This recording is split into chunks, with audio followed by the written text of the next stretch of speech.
Hello friends, আজ করব গোপাল পুজো, জন্মাষ্টমী। তাই সব গোপালের জিনিস আস্তে আস্তে নিয়ে চলেই এসেছি। আর এগুলো এখন আপনাদের দেখাচ্ছি। যখন কিনতে গেছি তখন দেখাতে পারিনি, প্রচুর ভিড়, এই জন্য ফোনটাও বের করতে সাহস হচ্ছিল না।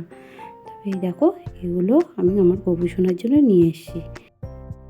গবেষণার ড্রেস বলে কথা, এই জন্য। এই দেখো কত সুন্দর লাগছে। আর আমার এদিকে ফল টলও রেডি হয়ে গেছে।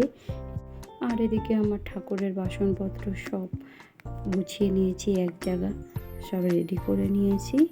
আর এগুলো তো পরিষ্কার করেও নিয়েছি, তখন আপনাদের ভিডিও করে দেখাতে পারিনি। আর এদিকে আমার সব আস্তে আস্তে জিনিস তৈরি করব, নাড়ু, তালের বড়া, তালের লুচি। তাই জন্য তালটাকে আগে নিয়ে নিচ্ছি, নিয়ে এই তালটাকে নিয়ে এই তালের বড়া সব রেডি। আর এদিকে হচ্ছে আমার লুচিও আস্তে আস্তে আমি করে নিচ্ছি। এটা জানেন তো, তালের লুচি আমি গপু শোনার জন্য বানাচ্ছি। আমার এদিকে লুচিটাও ভেজে নিচ্ছি। এই লুচি ভাজা কমপ্লিট। এবার আমি সুজিটা ভেজে নেব। সুজিটা করে নিতে হবে, তার জন্য সুজিটাকে আগে একটু সাদা তেল দিয়ে ভেজে নিচ্ছি। নিয়ে এদিকে চন্দন বাটছি বেটে। এদিকে যেটাকে আমি গোপুসোনাকে স্নান করাবো সেইটাই রেডি করে নিচ্ছি চন্দন দিয়ে আর তুলসী পাতা দিয়ে। গোপুসোনাকে এখন এখানে বসিয়ে স্নান করানো হবে। গোপুসোনাকে পূব দিকে ফিরিয়ে বসিয়েছি। আর এদিকে আমি যাদের চান করাবো সেই দুধ, ঘি, মধু সব রেডি করে নিচ্ছি।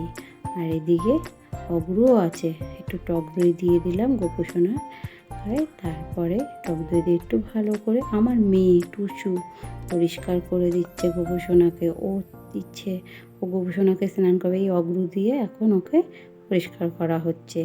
তারপরে দুধ, গঙ্গার জল, ঘি, মধু সব কিছু দিয়ে ওকে স্নান করানো হলো। স্নান করিয়ে এখন ওকে পরিষ্কার করে নিচ্ছে। নেওয়ার পরে এই ওর ড্রেস কমপ্লিট করছে আমার মেয়ে। ওর খুব ইচ্ছে ও গোপুসোনাকে রেডি করবে। দেখুন কি সুন্দরভাবে ওকে সাজাচ্ছে, আবার চন্দনের ফোঁটা দিয়ে দিচ্ছে আমার মেয়ে। এবারে গোপুসোনাকে তার নিজের জায়গায় বসিয়ে দিল। এদিকে আমি ফল টল কেটে নিচ্ছি আস্তে আস্তে। তারপরে এদিকে আমার সব গুছানো কমপ্লিট। এবার আমি গোপুসোনার পুজোয় বসে পড়লাম। আর এদিকে সব ধূপকাঠি জ্বালিয়ে নিচ্ছি, প্রদীপ জ্বালিয়ে নিচ্ছি, দিয়ে আগে গোপুসোনাকে বরণ করে নিলাম। নিয়ে এবার গোপুসোনার পুজোর ব্রতকথা আমি পড়তে বসলাম। ব্রতকথা পড়ছি আর এদিকে ব্রতকথা শুরু করে দিলাম। গোপালের ব্রতকথা পড়ছি, কি ভালো লাগছে। আর এই এখন কীর্তন করছি। আর এদিকে আমার শ্বশুর, শাশুড়ি সবাই, মাসি শাশুড়ি সবাই এসছে, তাদের নিয়ে একসাথে বসে ছোটোখাটো একটু কীর্তন করছি। আর আমার শ্বশুর তো এমনি কীর্তন করে, তাই জন্য ওনাকে ডেকে নিয়ে কীর্তন করা হচ্ছে। আর এদিকে আমি আরতি করাও শুরু করে দিলাম। আর এদিকে ফল প্রসাদ দেওয়া শুরু জন্য একে একে সব গুছিয়ে নিচ্ছি। আপনারা কে কে প্রসাদ খাবেন চলে আসবেন। অনেক অনেক ধন্যবাদ।